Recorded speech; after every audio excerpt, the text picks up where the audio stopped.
Hey Merfolk fans, I'm Joe. Thanks very much for joining me today. If you'd like to support my channel, please check out the link above to my Patreon page. I'm here with my friend Kyle. Hey Kyle. Hey. Hey, and we are going into round 2 of this league replay, running blue-white Merfolk with Sygg River Guide and Militia Bugler. We won the die roll this time, so happy to be on the play, and this looks solid. Okay, so we will keep, and the opponent kept. So I think we opened Flooded Strand here. We don't have any 1-drops to play. So we'll fetch a Hallowed Fountain at the end of their turn. Right, that's the plan right now. Although, you know, we wouldn't hate drawing land. So we might, you know, I could see an argument for not cracking the Flooded Strand, but it looks like this might be like a burnish deck, so maybe we want to save life. Well, what is this guy doing? Oh, okay. So, suspended search for tomorrow. Titanshift. It's going to be difficult. And we don't want to go below 18 life, or even to 18 life if we can avoid it here. So, let's get a tapped Hallowed Fountain and see what we can do. AEther Vial would have been great on turn 1. Yeah. So, you know, the only hope that we have really in this matchup is to push some damage. And you know, it's kind of nice that we have a Spreading Seas. It's one of the few cards that let us interact with this matchup. If the opponent runs out an early Valakut, we can throw Spreading Seas on it. The fact that he has Search for Tomorrow means it's probably going to be hard to sort of mono-screw them. Sometimes you can hit their green source and really set them back, but they've already suspended the Search for Tomorrow, so you're going to be able to have a forest. Yeah, they'll get it back online pretty quickly, even if we stop it. And here's another fetch land, right? So, all right, opponent's got the ramp. They've got the removal. Looks like it's going to be an uphill battle here. So things becoming a little bit more difficult here. We really would love a third land to be able to play an AEther Vial, so I think it's time to, despite the fact that they've already got a suspended Search for Tomorrow, I think we want to hit their green source. Okay, so in response, cracking, well, alright, tap Cinderglade, whatever. So another AEther Vial. Things not going optimally here. Okay, Search for Tomorrow, coming off suspend. And as you can see, they have plenty of green sources that you know, our Spreading Seas didn't really do too much, except potentially slow down Valakut since we took them off their mountain count a little bit. Okay, more ramp. Looks like they're setting up pretty well to cast an early Primeval Titan. So Trickster is good. Trickster is okay in the matchup because it can slow down Primeval Titans. But often, once a Primeval Titan is resolved, we're just out of the game. So I think we'll take this turn. I think we'll take this turn off just to get both of the vials down. It seems to be like the best option, right? I mean, sacking Steve, got another mountain. Now this is turn 4 for the opponent. Search for Tomorrow. I was really expecting a Titan here, but opponent did not have it, so we can continue to develop a little bit here. Okay, so deck doesn't want to give us any more land. This happens sometimes. Since we're not really expecting a hasty Titan, I don't think, you know, and since it's such an unfavorable matchup, we kind of have to play to our outs. And holding up Trickster there for a possible Titan seemed suboptimal since they could have played a Titan on their last turn and didn't. So the supposition is that they don't actually have a Primeval Titan right now. So we can take that turn and just cast a Lord rather than holding up Trickster. Well, you speak of the devil, he will appear. At least it's not a hasty Titan. No, it's not a hasty Titan, and it was impossible for them to actually get triggers off of the Titan search there, I think. They've currently got 1, 2, 3, 4... 1, 2, 3, 4 mountains, and even this one won't be a trigger right now, right? So, yeah. Well, now they've got 5, right? 1, 2, 3, 4, 5. So this one will now be a trigger if they go and fetch another mountain. So I think, unfortunately, we're going to lose this Lord, and things are looking fairly grim at this point. Upsides of the position are that we've got plenty of gas in hand, and the opponent is on 2 cards. Downsides are that pretty much any draw the opponent has is live now since it's a Valakut trigger. They draw land, and if they don't draw land, it's just gas. So That was pretty much the perfect draw there, because as I was just mentioning, Valakut makes all of their top decks live. Since lands are good, ramp spells are good because they get lands. All right, so turn off their Valakut, and, well, another Trickster. As I was mentioning, Trickster does turn off Primeval Titan. It's sort of a time walk in a way.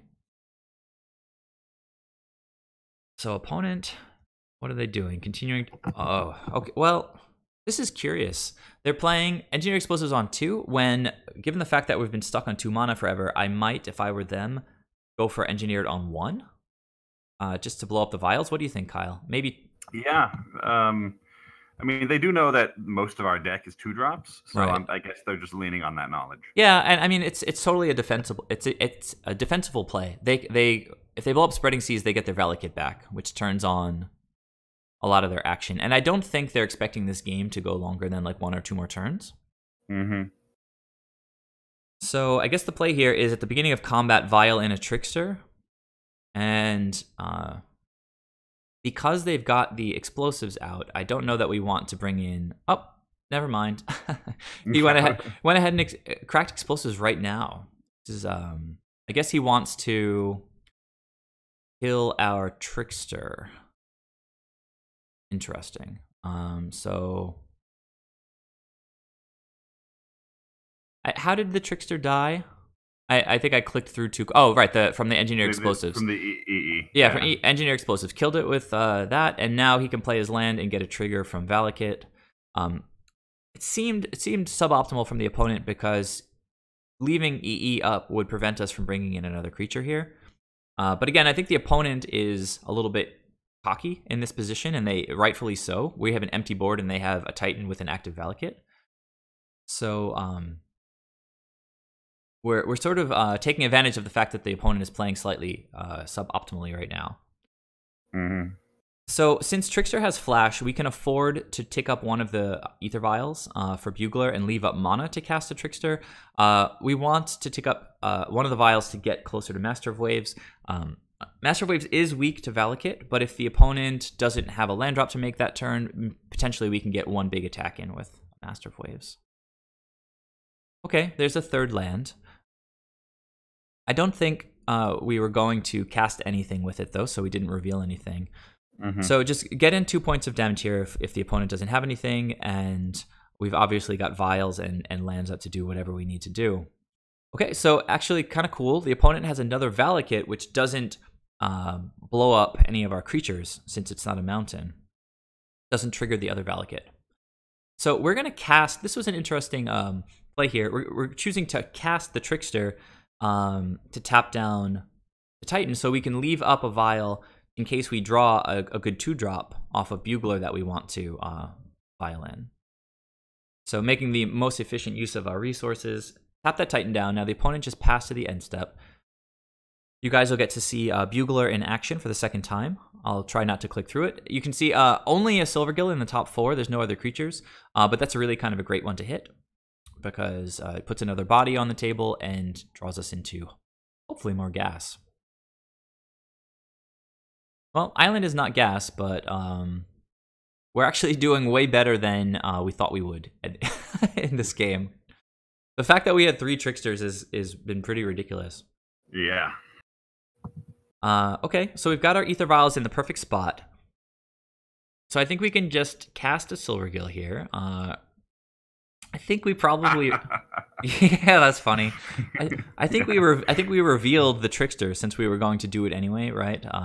And we can get in for quite a bit here, huh? Yeah. It's 10, I think. And we have mana up for Trickster and Vial up for Trickster, so we're at 16 life, feeling pretty comfortable here. And the opponent scooped. Yeah. Did not think we were going to get out of that one. No, that was really insane. Yeah, that was one of the bigger sort of comeback wins I've had against Titanshift, I think. Very satisfying. Let's go ahead to game 2 and see if we got just as lucky in that one. Hey guys, we're back for game 2. Let's take a quick glance at the sideboard. We're definitely bringing in 4 Deprives. That's one of the big reasons for having it in the deck, in the sideboard. 2 Echoing Truths to, I don't know, it's just better than some of the cards we have in the main deck. And I think that's probably all we brought in. We took out 4 Harbingers. So we bring in Echoing Truth because it's a cheap interactive spell. Harbinger with Flash costs 4, so a little bit clunky in the matchup. And bouncing a Primeval Titan is really not the best value. Echoing Truth can help us bounce some of our creatures in response to a board wipe, Anger of the Gods, Sweltering Suns.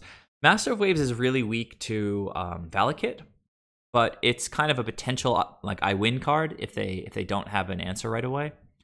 So we've left 3 of them in, and we trimmed 1 Sygg because Valakut is colorless, and Sygg can't really help us. So we've got a few suboptimal cards in the deck, and I could see arguments for cutting any of them. You could cut all 4 Syggs, you could cut all 4 Master of Waves, but this is the arrangement that we chose to go with in this game, and keep in the back of our mind whether Harbingers would have been decent or something like that. But 4 Deprives and 2 Echoing Truths are definitely better than any of those cards.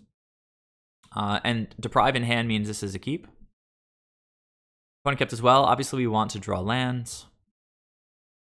No Suspended Searcher tomorrow, and there's that land. Tap. Okay. Yeah. Tap Hallowed Fountain means we can keep our life total high. So we didn't see this in game 1. This is actually a decent target for Echoing Truth. So this thing gets counters on it as they make land drops, and if you can bounce it with Echoing Truth, it just sets it back a turn or 2. AEther Vial, once again. The classic turn 2 AEther Vial. Yeah, and it looks like we chose just to run out the AEther Vial because we saw how powerful they could be in this matchup in the last game. So the first counter goes onto Colony Heart, and Farseek is going to put another counter on it. And I think they need to get to 3 counters on this thing in order to sack it. But they are well on their way. So I think, let's see. This turn, so we're drawing exactly how we want to draw. We did some calculation and decided that there wasn't a way that they would cast a Primeval Titan next turn, because if they have a land in hand, that's going to be 5 lands, 5 mana. And Colony Heart, they come in tapped, so they won't have access to 6 mana next turn. So we said that it was sort of safe to run out creature, so we went with Silvergill just to try to draw more interaction, and we drew another Deprive, which really excellent here. But the opponent bolts our face, and I think that was kind of worrying. Yeah. Because we started realizing, okay, they can't cast a Primeval Titan, but they can have 7 lands, which means an 18-point Scape Shift.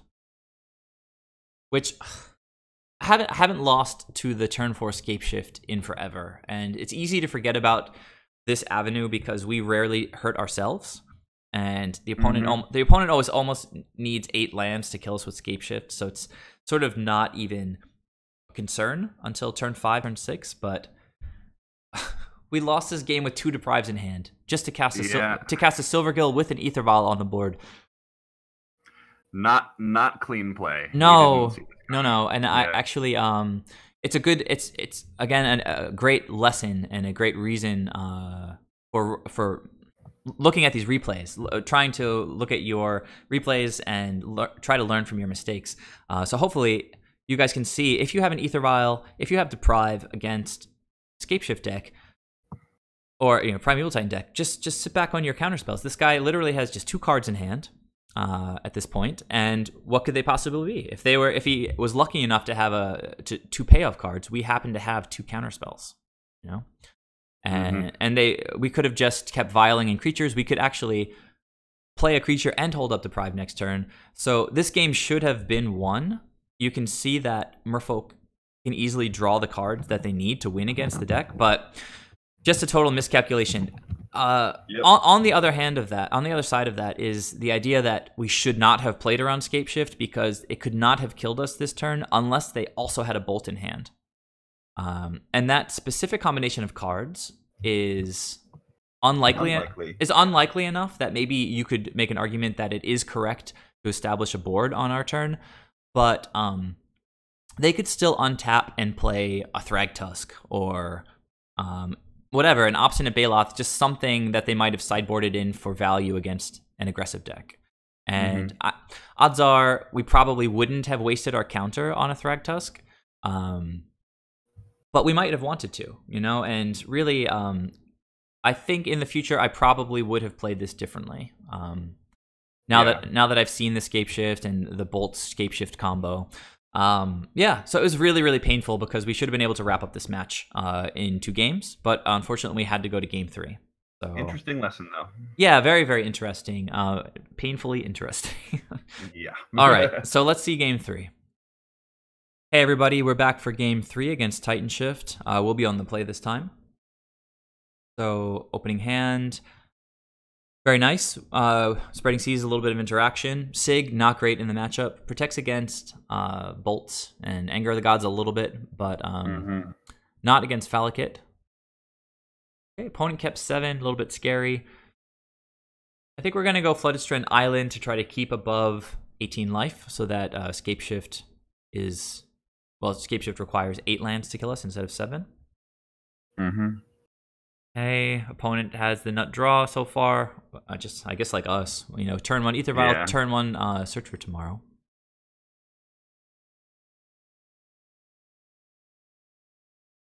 Well, not great. Not great. We're really hoping to draw Deprives and more gas right now. Yeah, exactly. So I think we chose to go with Spreading Seas here because if they don't have green mana in hand right now, we can take them off of something like Farseek or Explore. Echoing Truth is one of our interactive spells that we bring in, but it's not the one that we were hoping for. No, it's not. Okay, so there's a tapped Valakut, which on the one hand makes us a little bit upset that we didn't put the Spreading Seas on Valakut, but on the other hand, they apparently didn't have a green source to continue ramping this turn. So a bit of a wash there. We got to draw through a card at least. We'll get to tick up AEther Vial here, and we're just kind of flooding a little bit. Yeah. So cast Silvergill, reveal Sygg. Another Silvergill is sort of okay. We can take this opportunity to play a tapped Hallowed Fountain. Yeah, we have both of our Hallowed Fountains in this hand. Yeah, both of our Hallowed Fountains against a deck where we don't want to lose life. So opponent's definitely going to get a forest here. Here's a Farseek. They haven't made a land drop yet this turn. But there it is. So they're setting up for a turn 4 Titan or something similar. Hopefully draw a Deprive off of Silvergill Adept, which will put us right back in this. Oh, Trickster's... That's something. Good. Yeah, it's something. We saw the power of Trickster in game 1. More lands. The good lands, though. Well, still not what we want. We get in for 6 here, and in theory, we have a 2-turn clock, right? Because we can just vial in... Deprive would have made a big difference. Yeah, we can vial in any creature and then have 10 points of damage next turn. Actually, we could vial in Trickster and... I mean, flash in Trickster and vial in Sygg to have, 10 points, I think, next turn. Wait, not 10, 12, actually, if we have... so Prismatic Omen is not in every Titanshift build. It's flex, yeah. Yeah, but it can be really, really strong. It means that they have like lethal scape shifts much earlier because even their Valakuts count as mountains. Even their basic forests count as mountains. Even their fetch lands count as mountains. So you can see already Valakut is online when it otherwise would not have been, right? Because 6 lands means every land that comes in now triggers it. So this was a very weird spot because we have the Echoing Truth in hand, and we didn't know whether we should Echoing Truth the Prismatic Omen, which would turn off Valakut because intervening if clause or something like that means that when it goes to resolve, it'll see that it doesn't actually have 5 other mountains, and it won't actually work.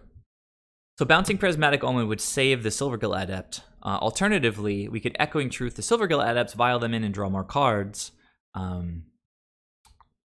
So we talked through it during the match. It was a hard choice. It was pretty hard because if we Echoing Truth our Silvergills, we're leaving Valakut online, which means he can just continue. He can crack his Wooded Foothills and continue getting more triggers with it.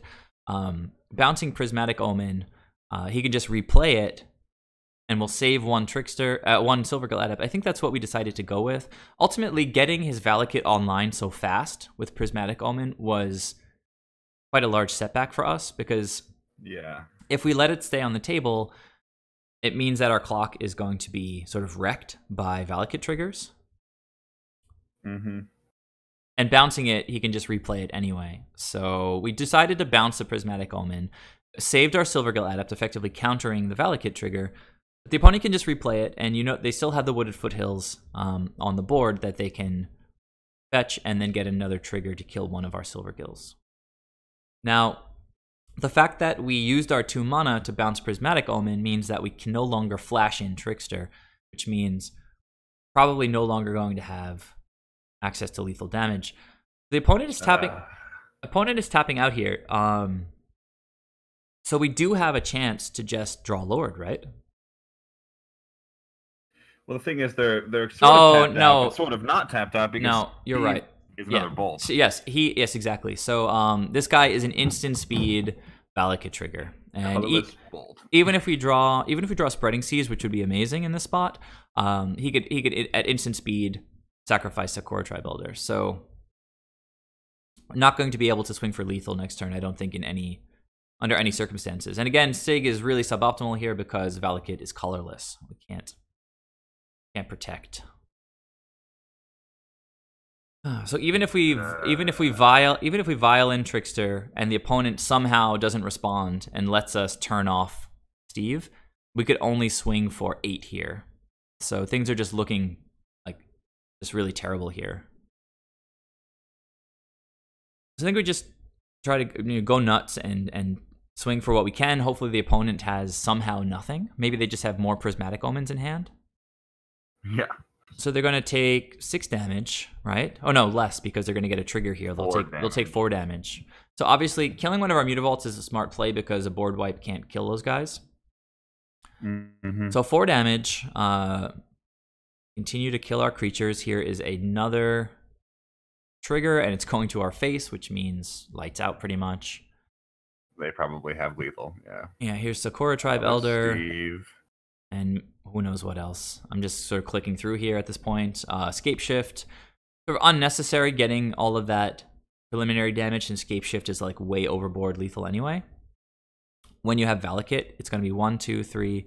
When you have Prismatic Omen with Valakut. 1, 2, 3, 4, 5, 6, 7, 8, like 9 triggers, right? So it should be 20. Should be 27 damage. 27 damage. Yeah. Oh my goodness. So all you viewers know that this is a really unfavorable matchup for Merfolk. As you saw in game 2, we had the tools to make it happen, but unfortunately we didn't choose the optimal line given what the opponent had.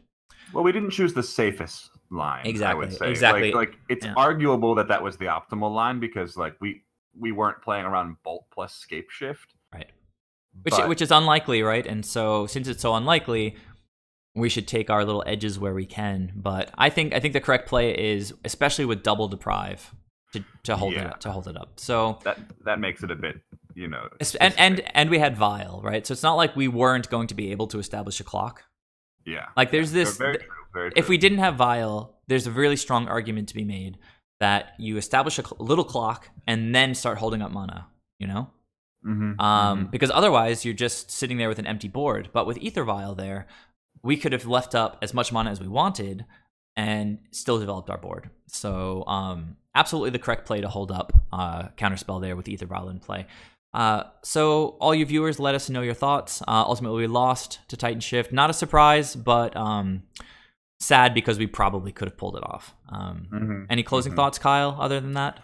I loved that first game. Yeah, that was a really fun first game. If you guys want to watch that again, it's pretty satisfying. A real testament to the value that Trickster has added to our deck. Easy to overlook this guy and just say, well, yeah, it can do some things here and there, but what does tapping a creature really do? Well, against Titanshift, it's kind of a time walk, Does a lot. It does do a lot in a lot of different matchups. So thanks for watching, guys. Please subscribe if you haven't already, and we'll see you in the next video for round 3.